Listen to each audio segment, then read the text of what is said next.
பாகிஸ்தானின் லாகூர் மீது ஒரே நாளில் இரண்டாவது முறையாக தாக்குகிறது இந்திய ராணுவம். பாகிஸ்தானின் வான்பரப்பை ஊடுருவும் இந்திய நிலைகள்.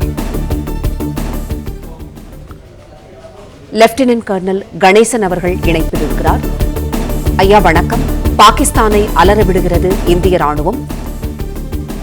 பாகிஸ்தான் தொடுக்கும் தாக்குதலுக்கு தக்க பதிலடி கொடுத்து வருகின்றது இந்திய ராணுவம். இது தொடர்பான விவரங்களை எங்களோட பகிர்ந்துக்கோங்க. வணக்கம். இப்போ பாத்தீங்கன்னா இன்னைக்கு காலையில பாகிஸ்தானுடைய ஒரு மிஸ் அட்வென்ச்சர், அவங்க நம்மளுடைய 11 நிலைகளை பார்த்து நைட் 1 மணிக்கு அவங்க அவங்களுடைய ட்ரோன்ஸ் அண்ட் மிசைல்ஸ் வச்சு தாக்க அவங்க ட்ரை பண்ணாங்க.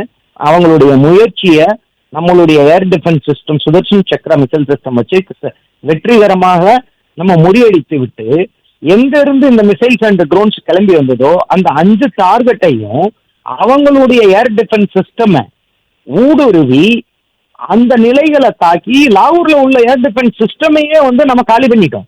இது என்ன அவங்களுக்கு நம்ம டெமான்ஸ்ட்ரேட் பண்ணோம்னா, உலக நாடுகளுக்கு முன்னாடி என்ன சொன்னோம்னா, நம்ம எவ்வளவு ஸ்ட்ராங்கா இருக்கோம், அவங்க எவ்வளவு வீக்கான ஒரு ஏர் டிஃபென்ஸ் சிஸ்டம் எல்லாம் வச்சிருக்காங்க அப்படிங்கிறத நம்மளுடைய இந்த முதல் அட்டாக், இன்றைய முதல் அட்டாக் நிரூபிச்சதுக்கு அப்புறம் இன்னைக்கு சாயந்தரம் நம்மளுடைய டிஃபென்ஸ் செக்ரட்டரி பிரஸ் ரிலீஸ்ல கொடுக்குறார். நம்ம அவங்களுடைய பொதுமக்களுடைய குடியிருப்புகளையோ ராணுவ நிலைகளையோ தாக்குதல் நடத்துவதற்கு எந்த முயற்சியும் எடுக்க மாட்டோம், எடுத்ததும் இல்லை.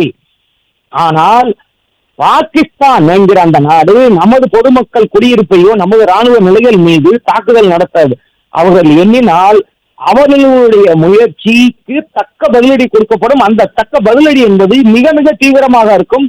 வரலாறுலேயே இல்லாத அளவுக்கு பாகிஸ்தான் வருந்த வேண்டியது இருக்கும் அப்படிங்கிறது நம்ம பிரஸ் ரிலீஸ்ல சொல்லி இப்ப 2.5 ஹவர்ஸ்ல பாகிஸ்தான் நம்ம வான்வெளியில ஊடுருவி மேல ஸ்ரீநகர்ல ஆரம்பிச்சு கீழே குஜராத் வரைக்கும் இருக்கிற அக்ராஸ் தி வெஸ்டர்ன் பார்டர் அவங்க எண்ணிலடங்கா ட்ரோன்ஸ் மிசைல்ஸ் எல்லாத்தையும் போட்டு நம்மளுடைய பொதுமக்கள் குடியிருப்பு நம்மளுடைய ராணுவ ஸ்தலங்கள் எல்லாத்தையுமே டார்கெட் பண்ணி அடிக்க நினைச்சதை நம்மளுடைய சக்சஸ்ஃபுல் ஏர் டிஃபென்ஸ் சிஸ்டம், பெர்ஃபெக்ட் ஏர் டிஃபென்ஸ் சிஸ்டம் வெற்றிகரமா முறியடிச்சிருச்சு.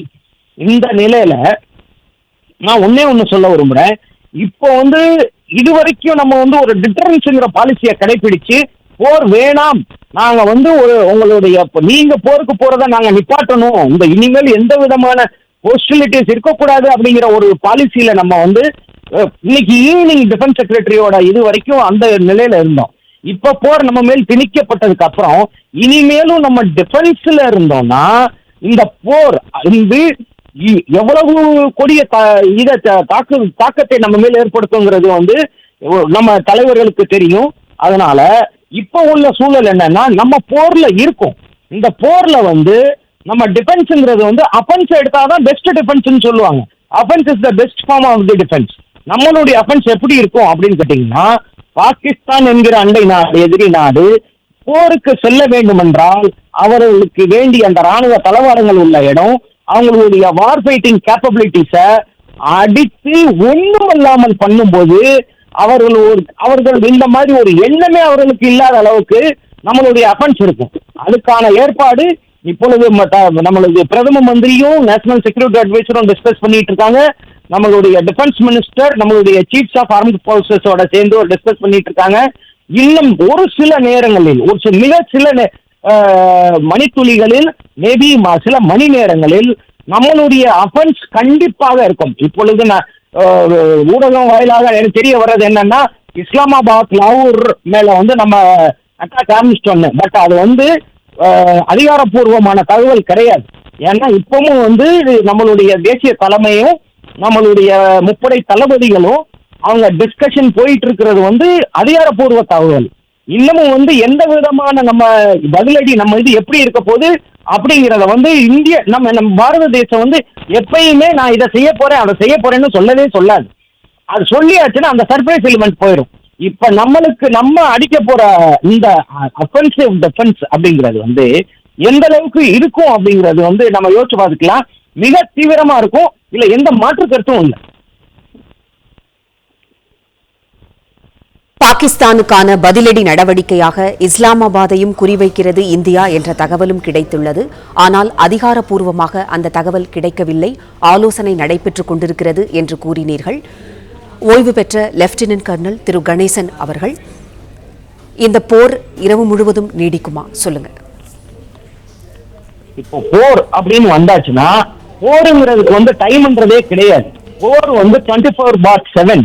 இப்போ வந்து 1971 நம்ம வந்து போர் நடக்கும்போது வான்வெளி தாக்குதல் வந்து பண்ற அளவுக்கு நம்ம நைட் ஃபைட்டிங் கேப்பபிலிட்டிஸ் வந்து எந்த ஏர்போர்ட்ஸ்லயும் இல்ல. அந்த காலகட்டத்துல டெக்னாலஜியோட வளர்ச்சி இல்ல.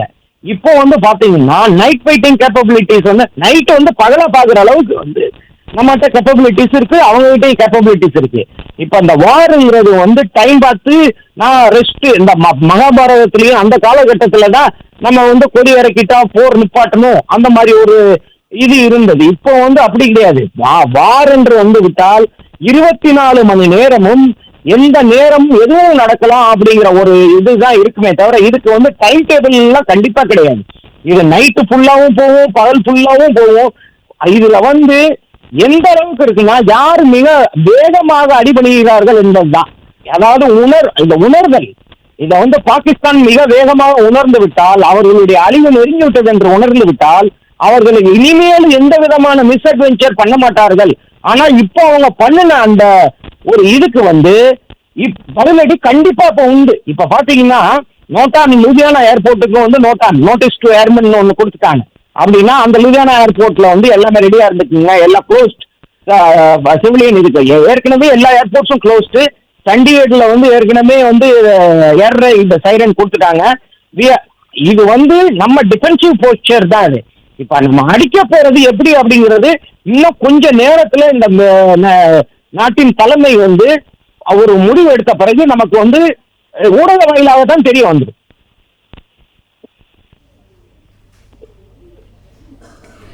இணைப்பில் வந்து தகவல்களை பகிர்ந்தமைக்கு ஓய்வு பெற்ற லெப்டினன்ட் கர்னல் திரு கணேசன் அவர்கள் மிக்க நன்றி. பிளே ஸ்டோர் மற்றும் ஆப் ஸ்டோரில் இருந்து பாலிமர் செயலியை QR கோடு மூலம் பதிவிறக்கம் செய்யுங்கள். செய்திகளை உடனுக்குடன் பெறுங்கள்.